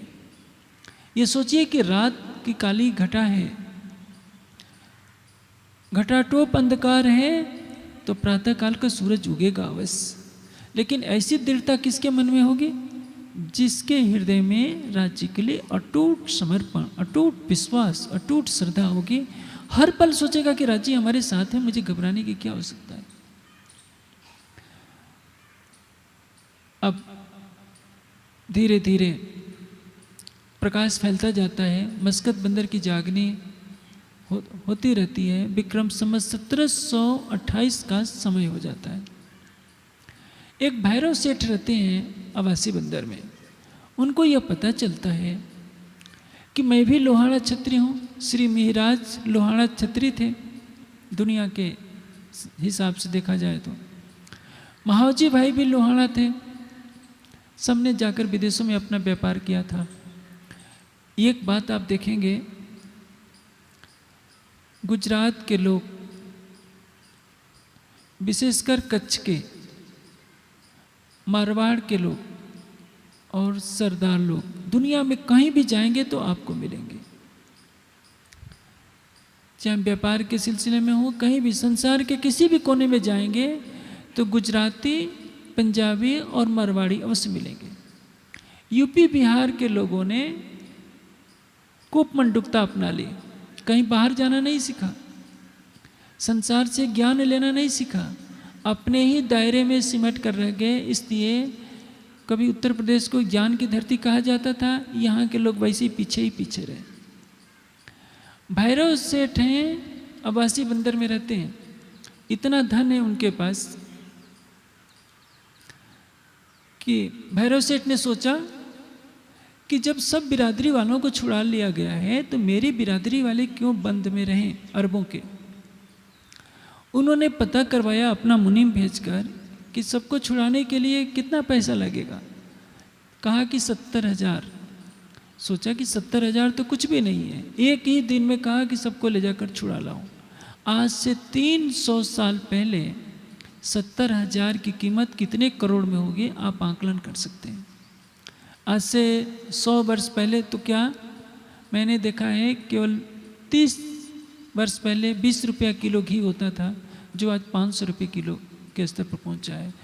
300 वर्ष पहले 70,000 रुपये कितने करोड़ होंगे, आप सोच सकते हैं। उसने एक मुट्ठी में दे दिया और कहा कि मेरी बिरादरी वालों को सबको छुड़ा लाओ। अब बाईजू जी को कैद से छुड़ाया जाता है। श्री जी अब मस्कत बंदर से आवासी बंदर पहुंचते हैं, क्योंकि जिसने इतनी सेवा की उसकी आत्मा की भी जागने करना हमारा उत्तरदायित्व होता है। यह सोचकर श्री जी वहाँ से प्रस्थान करते हैं। आवासी बंदर आते हैं, वहाँ कथा प्रारंभ होती है। भैरव सेठ आवासी बंदर के सेठ हैं, अरबोपति समझ लीजिए। भारत से गया हुआ एक व्यक्ति मुस्लिम देश में अरबोपति बन सकता है कैसे? अपने पुरुषार्थ से। यूपी के लोग यदि यहीं बैठे रहेंगे तो क्या होगा? हाँ, ज्ञान में, वैराग्य में उत्तर प्रदेश आगे रहा है, लेकिन ये भी तो समझिए देश का 5वां हिस्सा जनसंख्या में लगभग यूपी में रहता है। हमारा देश इतना बड़ा है, आध्यात्मिक क्षेत्र में प्रांतवाद नहीं होना चाहिए। हर प्रांत के लोगों की अपनी महत्ता है, लेकिन कहने का आशय यह है कि जहाँ के लोग पुरुषार्थी होते हैं वो आगे बढ़ते हैं। जहाँ के लोग आलसी, अकर्मण्य हो जाते हैं, राग द्वेष में घिरे रहते हैं, एक दूसरे की निंदा में, एक दूसरे की टांग खींचने में लगे रहते हैं, वो कभी भी आगे नहीं बढ़ते। यूपी और बिहार में बहुत कुछ ऐसा ही हुआ है। श्री जी के मुखारबिंद से चर्चा प्रारंभ होती है। आवासी बंदर में भी काफ़ी गुजरात के लोग रहा करते हैं। सब आने लगते हैं कि इतने बड़े प्रदेश में स्वयं आकर के हमको राज्य ज्ञान दे रहे हैं, तो उसको हम क्यों न सुने। भैरव सेठ प्रातःकाल आ जाते हैं, चर्चा शुरू हो जाती है। आपको तो प्राय 1.5 घंटे चर्चा सुनाई जाती है। श्री जी सवेरे से चर्चा प्रारंभ करते हैं और दोपहर बज जाते हैं। 6 घंटे कोई उठता नहीं है। आपको तो यदि 3 घंटे चर्चा सुना दी जाए तो दूसरे दिन से संख्या कम हो जाएगी। वहाँ बैठे बैठे पाँव दुख जाते हैं। उनमें प्यास है, तड़प है कि 6 घंटा चर्चा सुन रहे हैं। दोपहर के भोजन के पश्चात पुनः चर्चा प्रारंभ हो जाती है, शाम तक चलती रहती है। भैरव सेठ संध्या के पश्चात अपने घर जाता है, कुछ आराम करता है। रात्रि में भी चर्चा प्रारंभ हो जाती है और प्रातः काल तक चलती रहती है। श्री जी जब उजाला हो रहा होता है तो श्री जी दातुन मंजन कर रहे होते हैं। कुछ सुंदर साथ उनके पास बैठे होते हैं और कुछ सुंदर साथ बातें कर रहे होते हैं, कुछ लेटे होते हैं, अपनी पीठ सीधी कर रहे होते हैं। आप सोचिए, उस युग में माइक नहीं था। आज के हर धर्म प्रचारक को इससे शिक्षा लेनी चाहिए कि जागने के लिए कितना कुछ करना पड़ता है। श्री जी की उम्र उस समय 50 को पार कर गई है, बिना माइक के बोल रहे हैं। 6 घंटा के लगभग सवेरे बोले हैं, दोपहर से शाम तक बोले हैं, रात को बोले हैं। केवल चर्चा हो रही है, कीर्तन गाए जा रहे हैं और सुंदर साथ को ध्यान कराया जा रहा है। इतनी लगन, स्वयं इतनी भावना है श्री जी के अंदर कि मैं परम धाम की आत्माओं को किस तरह से जल्दी जागृत करूं। आज हमारे समाज में जो भी कार्यक्रम होते हैं, चर्चा का नाम निशान ही नहीं दिखता। 15-15 मिनट के छोटे छोटे प्रवचन हो जाते हैं, केवल भजन गाए जाते हैं। कहीं भी नहीं बताया जाता कि तुम परम धाम की आत्मा हो, तुम्हें परम धाम का ध्यान करना चाहिए। युगल स्वरूप की चितवनी तो जैसे छू मंतर सी हो गई है, पता ही नहीं चलता कि इस समाज की उपासना पद्धति क्या है। हम कहते हैं कि हम परम धाम से आए हैं, तो आपको परम धाम कैसे दिखेगा? जब आप ध्यान नहीं करेंगे तो क्या परम धाम दिख जाएगा? केवल घंटी घड़ियाल बजाएंगे, केवल आरती भोग को ही सब कुछ मांग लेंगे, चितवनी करेंगे ही नहीं, तो परिणाम क्या होगा? आपकी आत्मा कैसे जागृत होगी? सेवा पूजा के द्वारा बच्चों में धार्मिक निष्ठा तो भरी जाती है, लेकिन किसी की आत्मा को इससे जागृत नहीं किया जा सकता। आत्मा को जागृत करने के लिए अपनी आत्मा के धाम हृदय में युगल स्वरूप को बसाना ही पड़ेगा। जब तक आपके मन के विकार दूर नहीं होंगे, जब तक अक्षरातीत के प्रति अटूट निष्ठा नहीं होगी, जब तक नख से सिख तक अक्षरातीत के चरण कमल आपको दिखाई नहीं देंगे, तब तक आपकी आत्मा कैसे जागृत हो सकती है? और जब तक हमारा समाज इस मार्ग पर नहीं चलेगा कि वाणी का चिंतन और चितवनी, तब तक जागने की आस अधूरी है।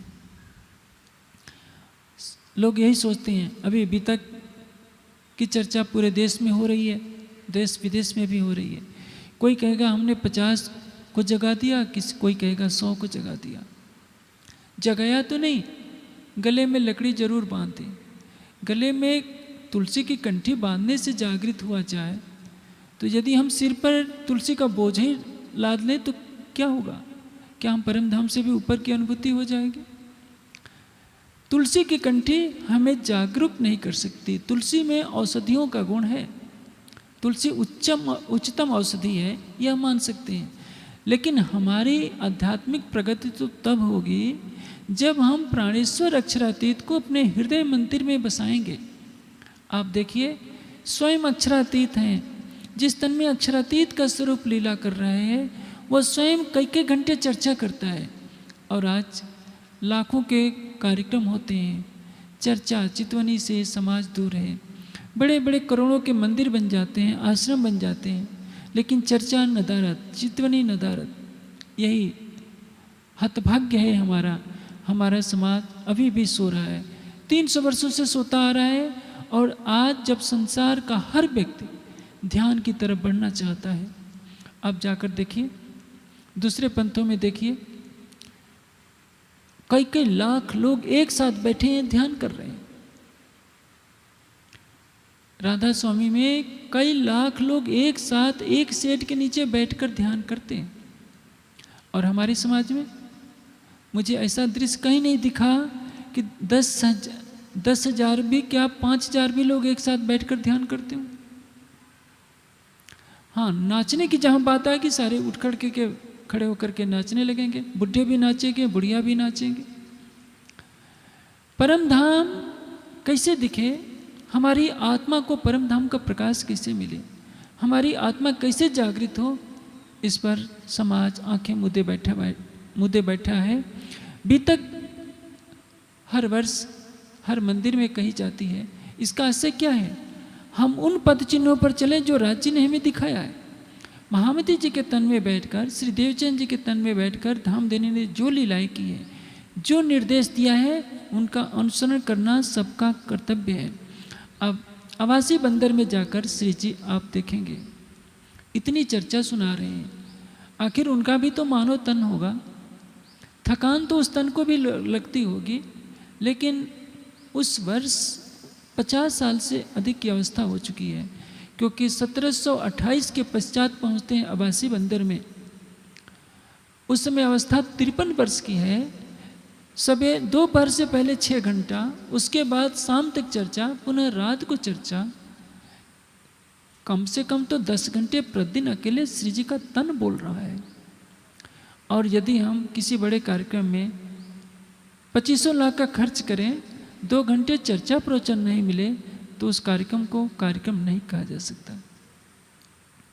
इसलिए यदि हमें अपनी आत्मा को जागृत करना है तो हमें आत्मचिंतन करना होगा।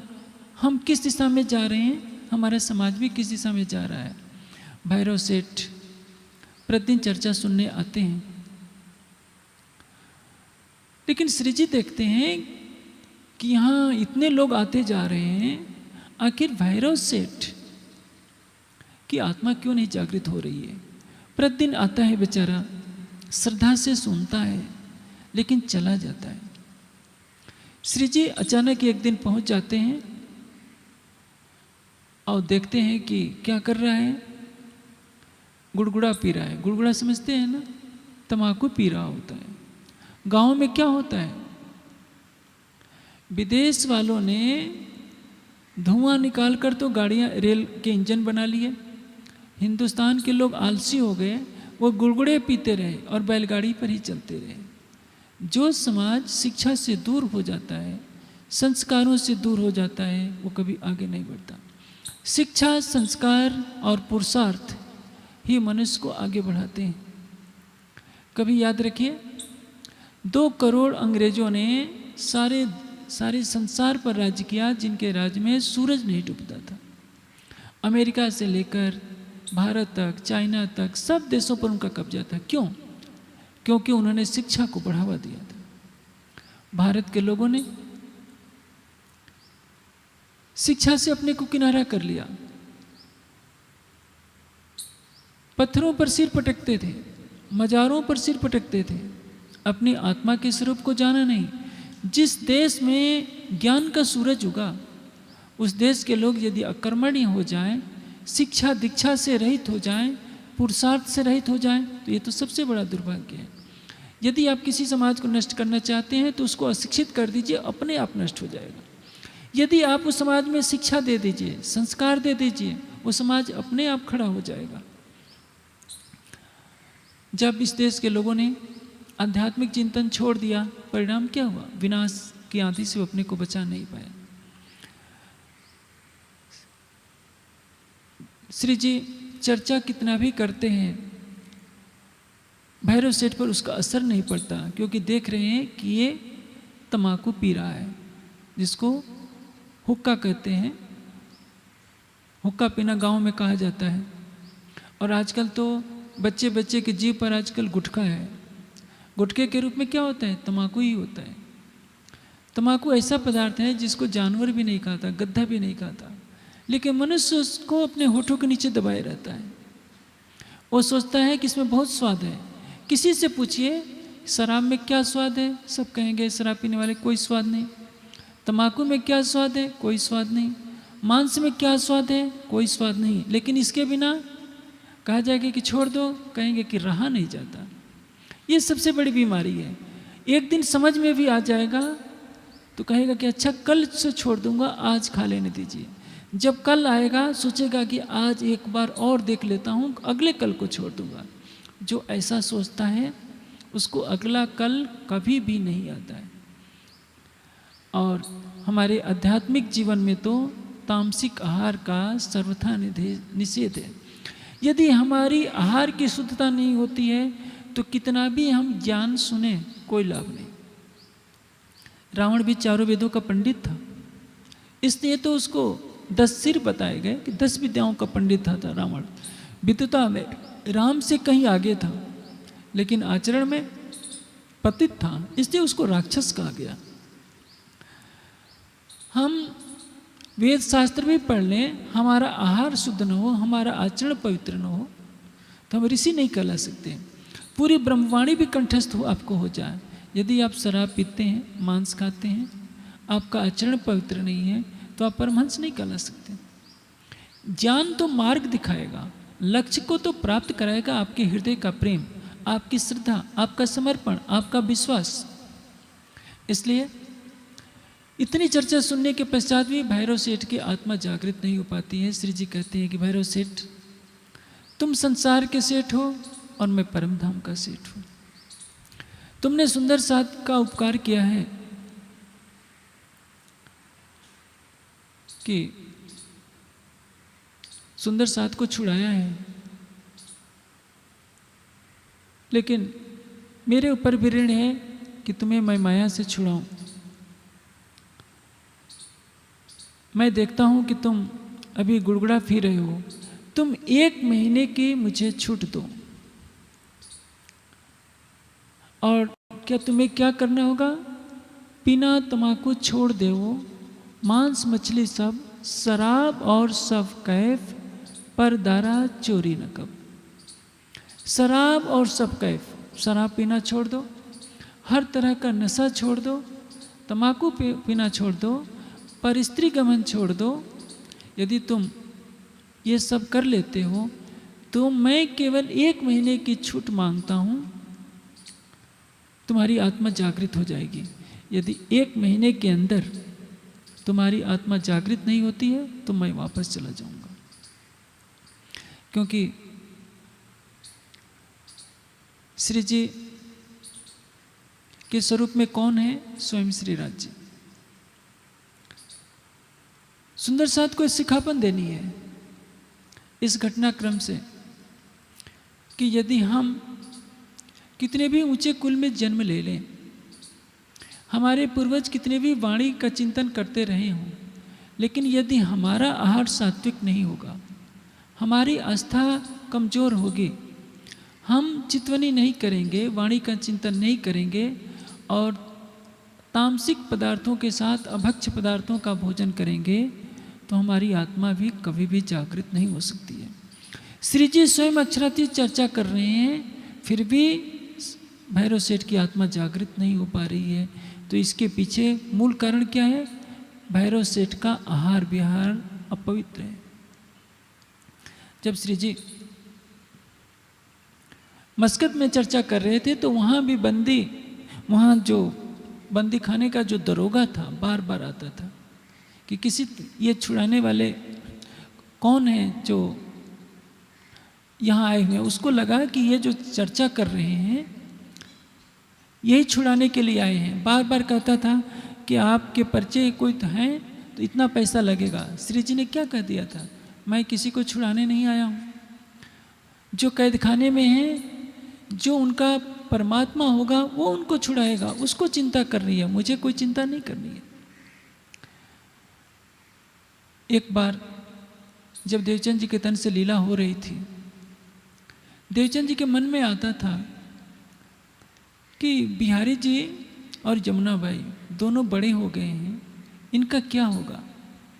आपको मालूम है जब राज्य अवैध स्वरूप से दर्शन देते थे तो देवचंद जी को दिखाई नहीं देते थे, सब सुंदर साथ देखता था। राजी ने संदेश भिजवाया देवचंद जी के पास कि उनसे जाकर के कह दीजिए कि उनके तन से मैं लीला कर रहा हूँ, उनको किसी चीज़ की चिंता नहीं करनी है कि बिहारी जी का कार्य क्या है, बिहारी जी का क्या होगा और जमुना बाई का काम होगा। जो कार्य मैंने सौंपा है उस कार्य को करते चलें, आगे का सारा कार्य तो मुझे करना है। यही बात अब इंद्रावती जी की आत्मा के द्वारा धामधनी अब जागने की लीला कर रहे हैं। जब बंदी खाने का दरोगा सूचना लेकर के आता है कि आप के परिवार के सदस्य हमारी कैद में हैं, इतना पैसा लगेगा, श्री जी ने साफ मना कर दिया होता है कि मुझे किसी को छुड़ाने का उद्देश्य नहीं है, जिसकी आत्मा होगी वो जाने, मेरा कार्य जो है परम धाम का ज्ञान देना वो मैं दे रहा हूँ।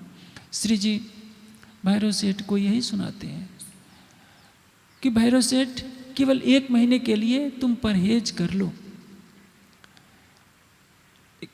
भैरव सेठ ने दृढ़ संकल्प मान था, तंबाकू का जो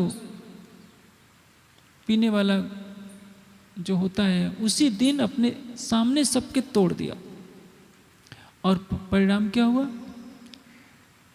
अपनी पत्नी को बुला करके कह दिया कि देखो मेरे बर्तन अलग रहेंगे, आज से मांस नहीं पकेगा, न मेरे घर शराब परोसी जाएगी। जब ये बात उनकी पत्नी ने सुनी तो बड़बड़ करने लगी। बड़बड़ करने का मतलब झगड़ा करने लगी। पत्नियों को किससे प्रेम होता है? पति के शरीर से, आत्मा से नहीं। वो कहने लगे कि मांस के बिना तो ये जिंदा नहीं रह सकते। नए नए बाबा आ जाते हैं जो सबको बहकाते रहते हैं, बिना मांस और शराब के इनके शरीर कैसे पलेगा। लेकिन जब भैरव ने संकल्प दृढ़ कर लिया कि मुझे मांस नहीं खाना है, शराब नहीं पीना है, तो पत्नी का झगड़ा कहाँ तक ले जाता। जो धर्म की बात कहता है, एक छोटा बच्चा भी कहता है तो उसकी सुननी चाहिए और उसकी बात माननी चाहिए। लेकिन धर्म के विरुद्ध संसार का कोई भी रिश्ता हो, गलत बात कहता है तो उसको कभी भी स्वीकार नहीं करना चाहिए, क्योंकि धर्म ही सृष्टि को धारण कर रहा है। संसार के किसी रिश्ते से नहीं बदलना चाहिए, केवल धर्म से बदलना चाहिए। शत्रु भी यदि धर्म की बात कहता है तो उसकी बात माननी चाहिए। और सगा से संगा, घनिष्ठ से घनिष्ठ मित्र, चाहे पति हो या पत्नी हो या घर का कोई सदस्य हो, धर्म के विपरीत अनुचित बात कहता हो तो उसको कभी भी स्वीकार नहीं करना चाहिए, क्योंकि धर्म ही सृष्टि का रक्षक है। संसार के रिश्ते तो बनते बिगड़ते रहते हैं। आज हम किसी के पुत्र हैं, कल पिता बनेंगे, कल परसों अगले जन्म में कुछ और बनेंगे, कोई नहीं जानता। लेकिन धर्म का रिश्ता अटूट है, हमारी आत्मा के साथ, अक्षरातीत के साथ अटूट रिश्ता है। इसलिए जो अपनी अंतरात्मा की पुकार सुनते हैं, सत्य और धर्म का आचरण करते हैं, वही संसार में पूज्य होते हैं। संसार उनके कथनों का आचरण करता है। पत्नी बड़बड़ाती रही। भैरव सेठ ने कहा कि देखो, मैंने केवल 1 महीने का संकल्प किया है, मैं इसके आगे मैं कुछ नहीं सुनूंगा तुम्हारी बात। मुझे हर स्थिति में मांस का परित्याग करना ही है, नशे का परित्याग करना ही है। कोई भी पाप कर्म मैं 1 माह के लिए बिल्कुल नहीं करूंगा, क्योंकि ये श्री जी का निर्देश है और मैं इसको पालन करूंगा। चर्चा सुनने आता है अगले दिन से। भोजन तामसिक छोड़ चुका है। तामसिक आहार से बुद्धि में जो मलिनता रहती थी अब वो है नहीं। पहले दिन श्री जी ने हद की पहचान कराई, कैसे सृष्टि बनती है। अक्षर का मन नारायण के रूप में मोह सागर में आता है, नारायण बनता है। नारायण की सृष्टि है, कैसे कैसे होता है सब बताया। दूसरे दिन अखंड ब्रजराज की लीला का वर्णन किया, कैसे वो लीला अखंड हो गई। तीसरे दिन परम स्वलीला अद्वैत परम धाम का वर्णन किया, परम धाम की शोभा लीला का वर्णन करने लगे। और जब वर्णन करने लगे किस तरह से हद बेहद से परे, यानी अष्टावरण से युक्त 14 लोक के आगे शून्य है, मोह सागर है जिसमें नारायण का वास है, उसके आगे अव्याकृत में चिदानंद लहरी, अव्याकृत में सुमंगला पुरुष है, उसके आगे सबलिक में चिदानंद लहरी है। अखंड ब्रज की लीला है, रास की लीला है। सबलिक केवल सत्स्वरूप को पार करके किस तरह से परम धाम की बड़ी रंग की हवेलियों से होते हुए पुनः छोटी रंग की हवेलियों में प्रवेश करते हैं। उससे होकर आगे जब वर्णन किया उन्होंने कि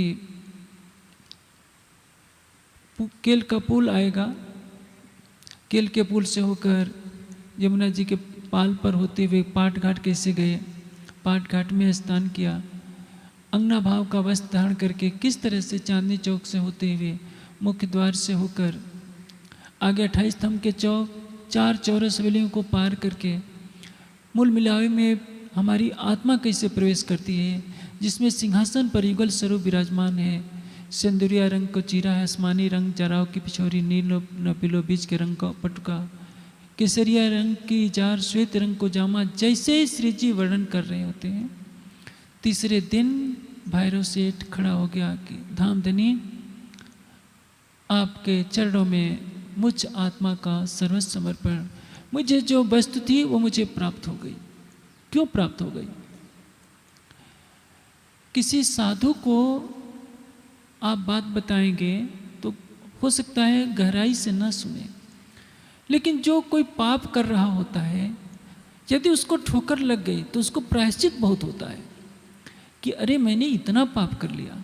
साधु महात्मा विद्वान सोचते हैं कि हमने तो इतना कर लिया, हमें कुछ ज़्यादा ग्रहण करने की आवश्यकता नहीं। उनमें श्रद्धा की कमी पाई जाती है। जब आपको भूख लगी होती है तो कुछ भी सामने रोटी दे दिया जाए तो टूट पड़ते हैं, और जो भूख न लगी हो तो अच्छी वस्तु दी जाए तो उसमें मिन मेक निकालते हैं कि इसमें ये कम पड़ा है, इसमें ये कम पड़ा है। भैरव सेठ के अंदर परम धाम की आत्मा है। माया के थपेड़े में मांसाहार का भी सेवन कर रहा है, नशा भी कर रहा है, बुरे कर्म भी हो जा रहे हैं, लेकिन जब श्री जी के ज्ञान के प्रकाश से उसको ठोकर लगती है तो उसकी चेतना जागृत होती है कि मैं हीरा और कीचड़ में कहाँ फंस गया हूँ। दृढ़ संकल्प कर लेता है और उसी दृढ़ संकल्प से सच्ची निष्ठा के साथ वो चर्चा सुनता है। चर्चा तो पहले भी सुन रहा था, लेकिन अंदर शराब है, मांस है, इसलिए उसके हृदय में पवित्रता नहीं आ पाती है। सुनते हुए भी अनसुना कर देता है। धर्म ग्रंथों का क्या कथन है? श्रद्धया लभते ज्ञानम, श्रद्धा से ज्ञान प्राप्त होता है, श्रद्धा से समर्पण होता है, और समाधि सिद्धि ईश्वर प्रणिधानात्। समाधि की प्राप्ति कब होती है? समर्पण से। जिसमें श्रद्धा आ गई, समर्पण आ गया, उसके लिए राज्य का दर्शन कोई बड़ी बात नहीं होती है। बड़े से बड़े विद्वान में, तपस्वी में, साधना करने वाले में श्रद्धा और समर्पण का गुण नहीं आता है। भैरव सेठ भले ही शराबी था, भले ही कबाबी था, लेकिन उसने 1 महीने के लिए श्री जी पर अटूट श्रद्धा रखी, अटूट समर्पण रखा। इसलिए पूरे एकाग्र मन से श्रद्धा जो चर्चा का श्रवण किया, श्री जी की कृपा दृष्टि से तीसरे दिन ही बिना चितवनी किए चर्चा के मध्य उसको दर्शन हो गया। ये घटना हमें क्या शिक्षा देती है? भले ही हम किसी मंदिर से जुड़े रहें, हमारे आहार में तामसिकता रहेगी, हम खूब तीखी तीखी मिर्चें खाते रहें, लहसुन प्याज खाते रहें, 10-10 कप चाय काफ़ी उड़ेलते रहें और आंख बंद करके ध्यान करें, ध्यान थोड़े लगेगा। हम खुद को धोखा देते हैं, दूसरों को भी धोखा देते हैं। हम राज्य पर पूरी तरह समर्पित नहीं, हमारे हृदय का प्रेम राज्य से ज़्यादा किसी और के लिए, और सोचे कि राज्य का दर्शन हो जाए, क्यों होगा। एक माली भी जो पौधा लगाता है तो अपने लगाए हुए पौधे के पास कोई घास उगने नहीं देता, क्योंकि उसको मालूम है कि यह घास उगेगी तो इस पौधे को बढ़ने नहीं देगी। राज्य का जब सच्चा प्रेम होता है तो सबसे मन टूट जाता है, केवल एक राज्य रह जाते हैं। भैरव सेठ के साथ यही होता है। उसने अपने हृदय का समर्पण राज्य के लिए कर दिया। उसने पत्नी की बात ठुकरा दी, बच्चों की बात ठुकरा दी, सब चिल्लाते रहे, झगड़ा करते रहे। भैरव सेठ ने तय कर लिया कि मुझे किसी की बात नहीं सुननी है। श्री जी ने कह दिया है कि शराब नहीं पीना है तो नहीं पीना है, मांस नहीं खाना है तो नहीं खाना है। हमारे समाज को भी चाहिए, हमारा समाज क्या, संपूर्ण मानव मात्र को चाहिए कि अपने आहार में सात्विकता लाए। जब तक हमारा आहार सात्विक नहीं होगा, हमारा हृदय पवित्र नहीं होगा, तब तक हम कितनी भी वाणी पढ़ेंगे, वाणी का रस हमारे हृदय में पूरी तरह से नहीं जाएगा। अभी तो देखा जाता है, बड़े बड़े आश्रमों में जाइए, इतनी तीखे लाल मिर्चें पड़ी होती हैं, इतने गर्म मसाले पड़ते हैं कि उनको भोजन करना ही कठिन होता है। जहाँ इतनी तीखी मिर्चें खाई जाती हों, गर्म मसाले खाए जाते हों, तीखे तीखे अचार खाए जाते हों, वहाँ कोई परमहंस पैदा होगा ऐसा नहीं सोचा जा सकता। क्योंकि उस आध्यात्मिक अवस्था को पाने के लिए तो अपने इंद्रियों को तपाना पड़ेगा। रहवे निर्गुण होय के आहार भी निर्गुण, साफ दिल सुहागनी कभू न दुखावेगी। परम धाम की ब्रह्मात्मा कभी किसी का दिल नहीं दुखाती, वो सात्विक आहार करेगी। जब तक आहार में सात्विकता नहीं होगी तब तक हमारे आध्यात्मिक लक्ष्य कभी भी प्राप्त नहीं हो सकता। आहार शुद्ध हो, सत्व शुद्धे, सत्व शुद्धे ध्रुव स्मृते, स्मृति लब्धे सर्वग्रंथिनाम विप्रमोक्षा। छांदोग्योपनिषद में लिखा है कि आहार की शुद्धि से बुद्धि की शुद्धता होती है। हम जो भी खाते हैं उसका स्थूल भाग मल बनता है, सूक्ष्म भाग रस बनता है, और उससे भी सूक्ष्म भाग जो होता है उससे मस्तिष्क के विचार तंतु बनते हैं। हमारे विचार वैसे ही होंगे जैसा हम भोजन करेंगे। योगी को भोगी का भोजन दीजिए, वो भोगी हो जाएगा। भोगी को योगी का भोजन दे दिए, वो योगी हो जाएगा। इसलिए आहार हमारी पहली प्राथमिकता होनी चाहिए। नहीं तो कितना भी कोई धर्म ग्रंथों का अध्ययन कर ले, आहार शुद्धि नहीं होगी तो बुद्धि शुद्ध नहीं हो सकती। बुद्धि शुद्ध नहीं होगी तो मन उसका पवित्र नहीं होगा। कितना भी ध्यान करेगा उसका ध्यान लगने ही वाला नहीं। और बिना ध्यान समाधि के कोई निर्मल हृदय का हो नहीं सकता, न आत्म साक्षात्कार कर सकता है, न परात्म साक्षात्कार कर सकता है। आवासी बंदर के अंदर आपने अभी तक का यह घटनाक्रम सुना। अब समय पूरा हो रहा है। आगे आवासी बंदर में क्या क्या घटनाएं घटित होती हैं आप कल सुनेंगे। आज की विशेष शिक्षा कि हमें आध्यात्मिक ज्ञान के प्रचार में शिथिलता नहीं बरतनी चाहिए। यदि ज्ञान का प्रचार शिथिल हो जाता है, ध्यान की प्रक्रिया मंद पड़ जाती है, आहार में सात्विकता का ह्रास हो जाता है, तामसिक प्रवृत्ति बढ़ जाती है, तो समाज का, व्यक्ति का पतन वहाँ से प्रारंभ हो जाता है। यदि समाज को आगे बढ़ाना है, वाणी का चिंतन बढ़ाना पड़ेगा, चितवनी की प्रक्रिया बढ़ानी पड़ेगी और आहार में सात्विकता को अनिवार्य कर देना पड़ेगा। बिना आहार के सात्विकीय यदि कोई चाहे कि मैं आध्यात्मिकता के शिखर पर पहुंच जाऊं, यह कभी भी संभव नहीं है। अब चुपाई तो रहे। मैं जन्म भर को छोड़िया, ए चारों वस्त निखेद, वस्त भई मोहे प्राप्त, पाया माया माहे भेद, पाया माया माहे भेद। बोलिए श्री प्राणनाथ प्यारे की।